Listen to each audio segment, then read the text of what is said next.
I'm handling all my own business. Yeah. And, you know, she misses it though. Like I always talk to her about it. Like I'm a mama's boy, so I'm always talking to her about everything that's going on, and like I'll probably call her right after this and, you know, tell her about the interview just because she loves to hear about it, and I love talking to her about it. Literally, I trusted them with absolutely everything, like everything, and then, you know, one day just will completely without a care, like just completely screw you over.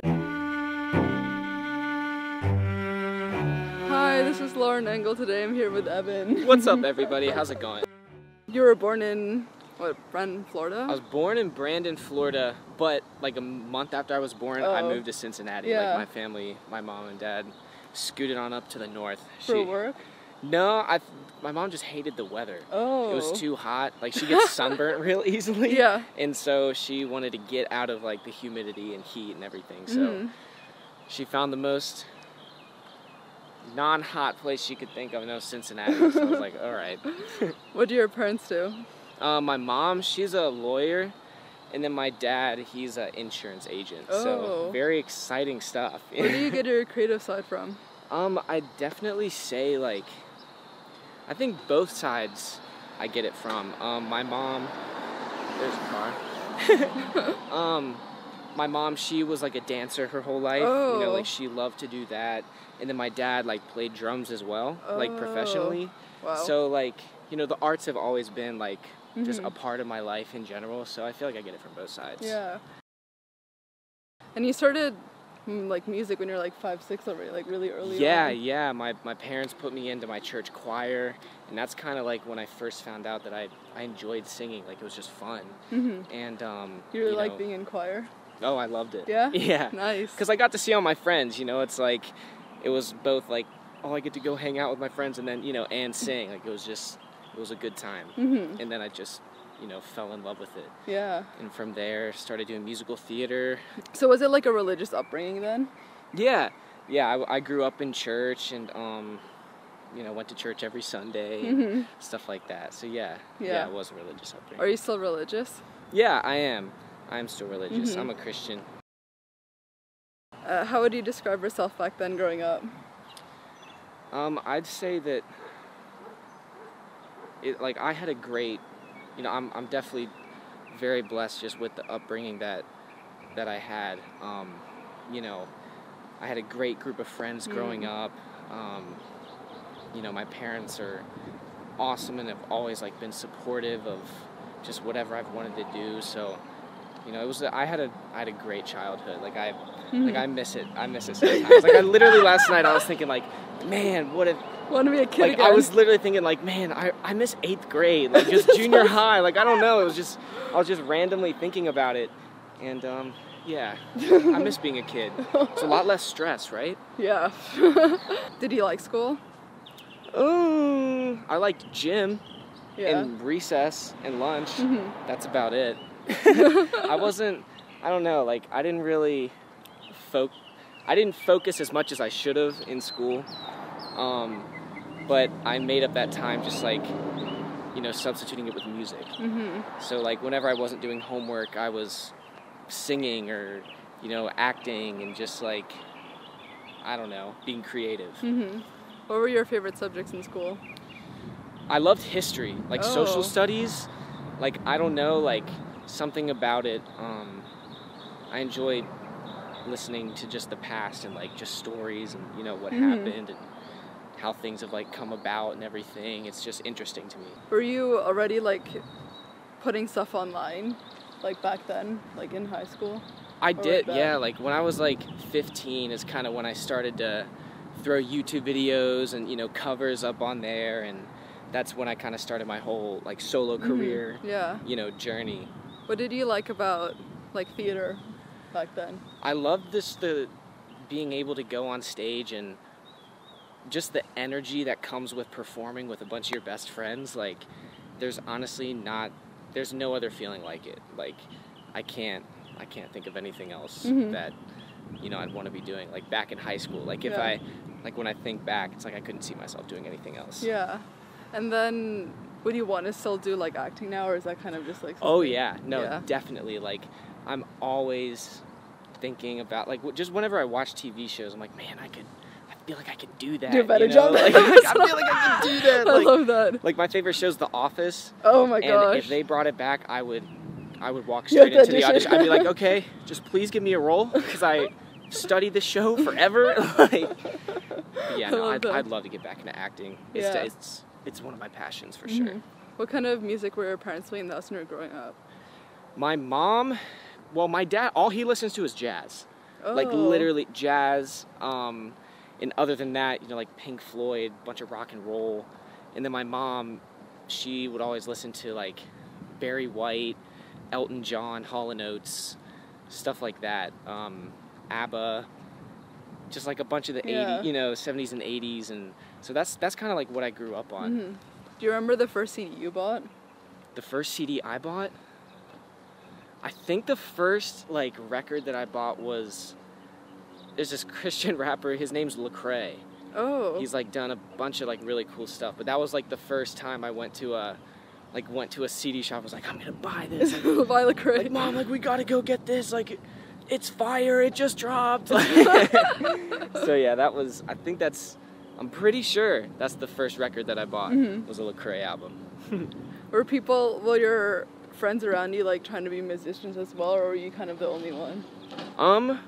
I had a couple friends actually who still do musical theater. Like, they've gone into college like to study it and everything. So yeah, like I wasn't all by myself, you know, in this musical journey. Like, I had friends who I'd, you know, be able to relate to and like talk about it and figure it out. What inspired you initially to put your stuff on YouTube? And were your parents like chill with it back then? Well, what inspired me, I feel like it was just because I would watch other kids, you know, put it up, and I was like, oh, they just love to sing, and they're just like putting up videos like I could do the same thing. So, you know, it was just watching them and seeing people enjoy singing online like just as much as I do, like definitely inspired me to just go for it and throw stuff up as well. And yeah, like my parents were supportive of it. You know, my mom she was always like, oh, when are you gonna put up your next video? Like, I'm so excited. And you know, it was always a positive, you know, supportive vibe from my parents. I started to go around the country. Me and my mom, we'd drive around, go to different, we would do different like social media shows. I'd perform, and we just hustled like all the time for years. Like, we literally would drive all over the country to do all sorts of stuff. Wow. Yeah. Wait, so was she managing you, or? No, my mom's back home in Cincinnati. I'm handling all my own business. Yeah. And, you know, she misses it though. Like, I always talk to her about it. Like, I'm a mama's boy.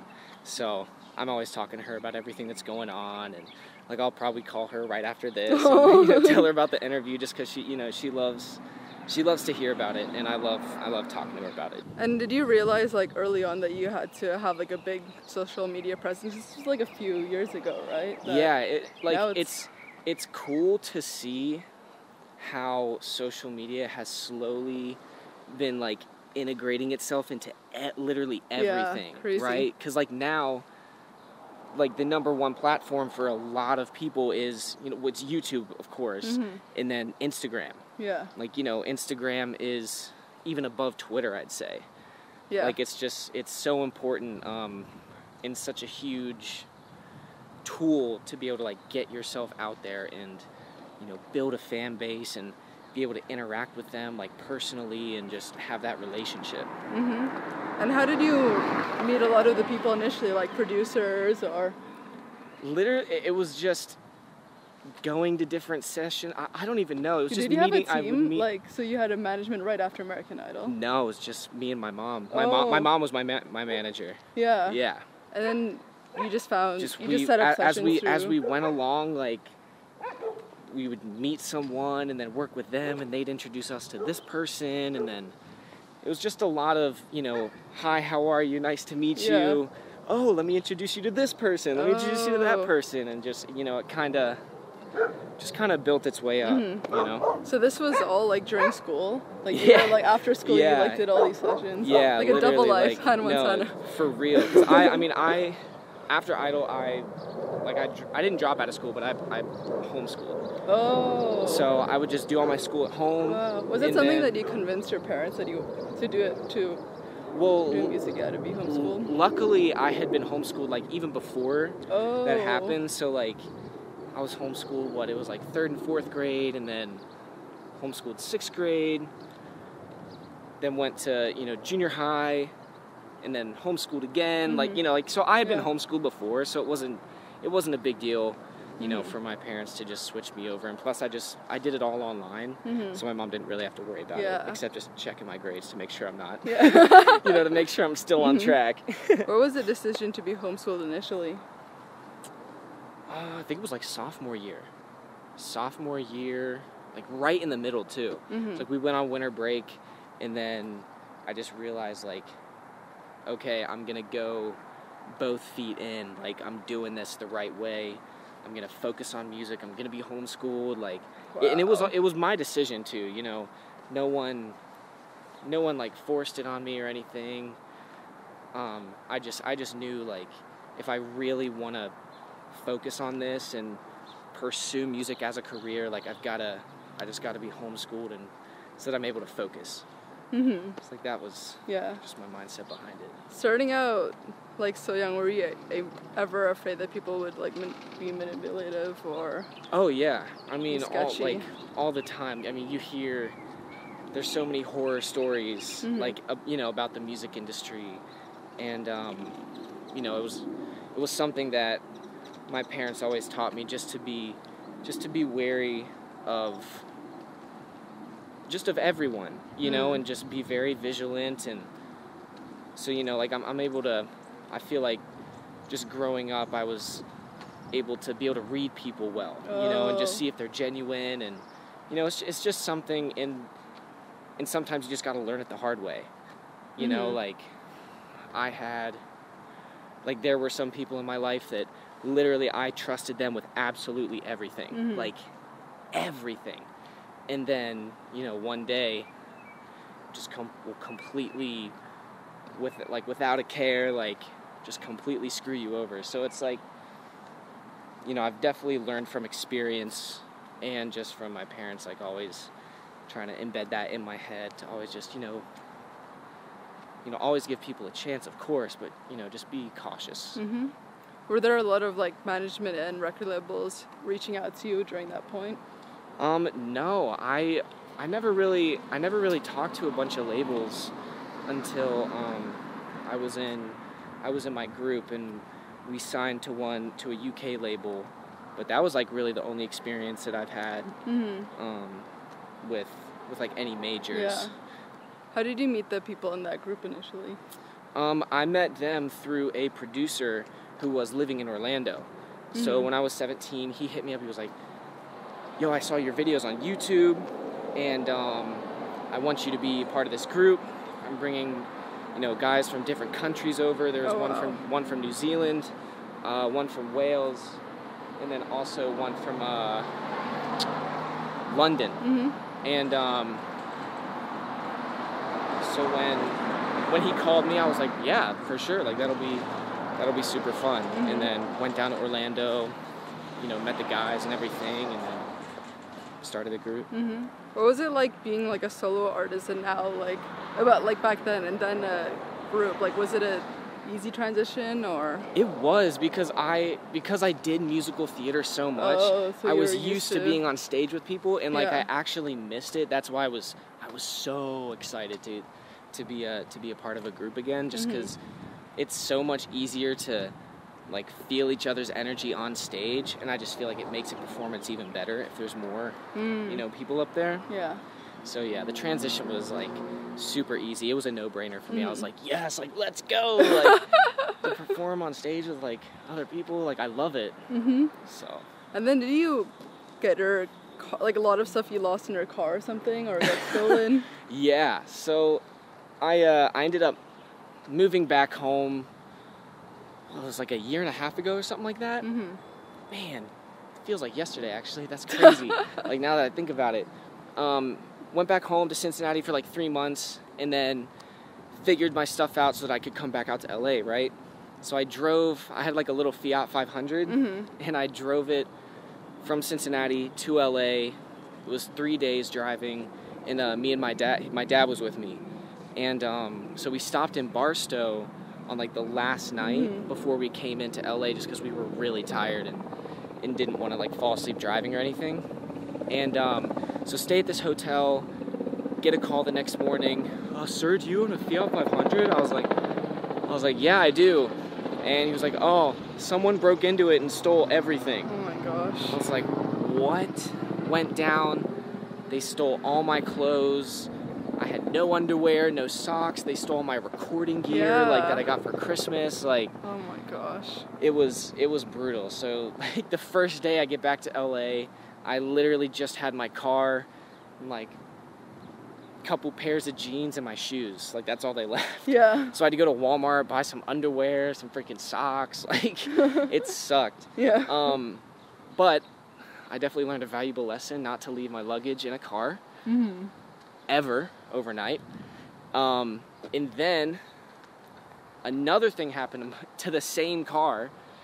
It was parked like right here. We used to have these tall, like those tall pine trees, but like right next to, like right in our driveway. And there was a lady going around in North Hollywood setting people's stuff on fire.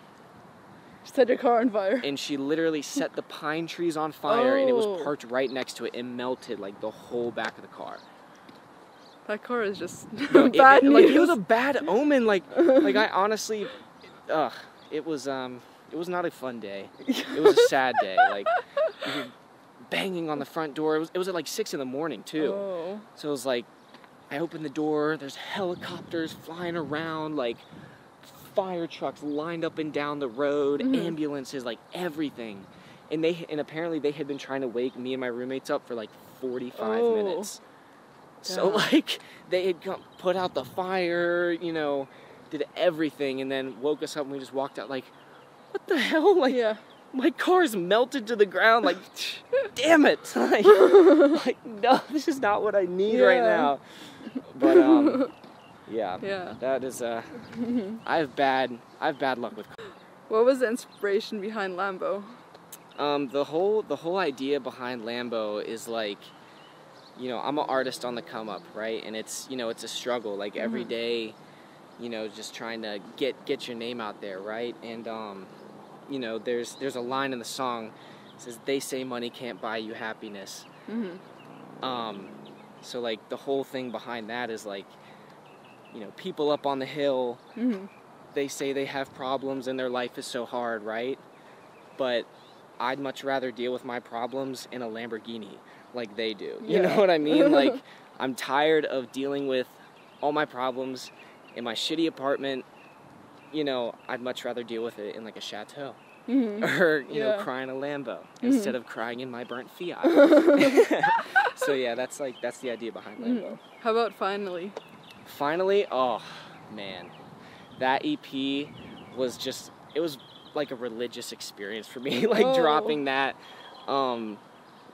It had been years, like 4 years since I had, you know, dropped music. Like, I was in a group that I just wasn't able to creatively, like, express myself in the way that I wanted to. And so since I couldn't, you know, do that, when I was in the group, I would just go in the back and I taught myself how to produce. And because I was like, if I want to make my own music, I'll have to teach myself how, because no one else wants to make the music that I want to make, right?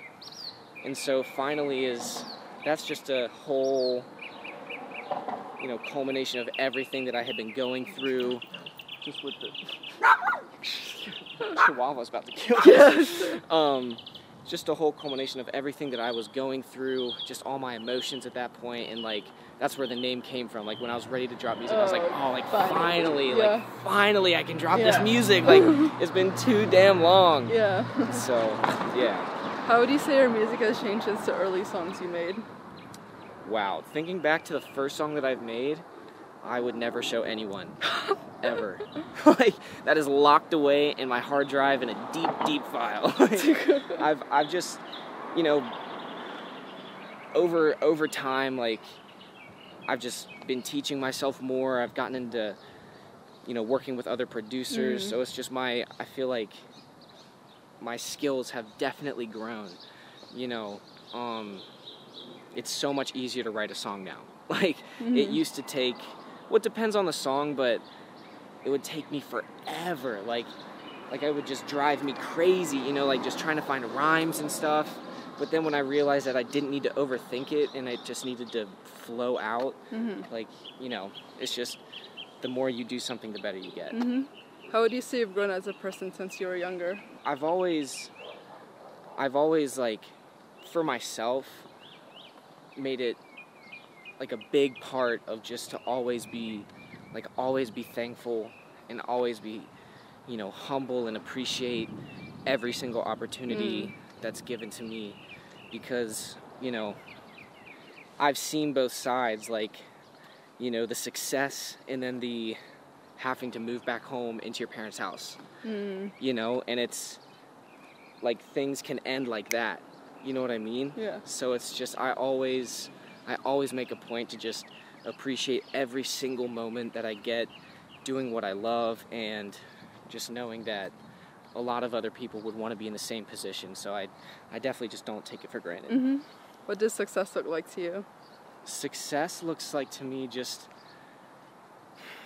man, just being able to creatively be free, because I'm not much of like a materialistic person. Like, I'd be so happy in like living in my mom's house, or like just, you know, like a 3-bedroom house, like not a freaking huge mansion or anything. I mean, I wouldn't be mad at it. But, you know, just being able to be who I want to be and just do the things that I want to do. That's how I see success.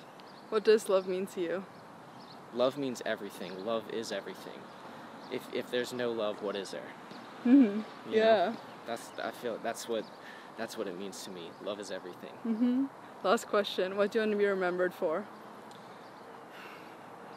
I want to be remembered for my hugs and just the good energy that I feel like I put off. Yeah, I love that. This is awesome. Thank you so much. Thank you. This Bye, was so guys. fun. Later.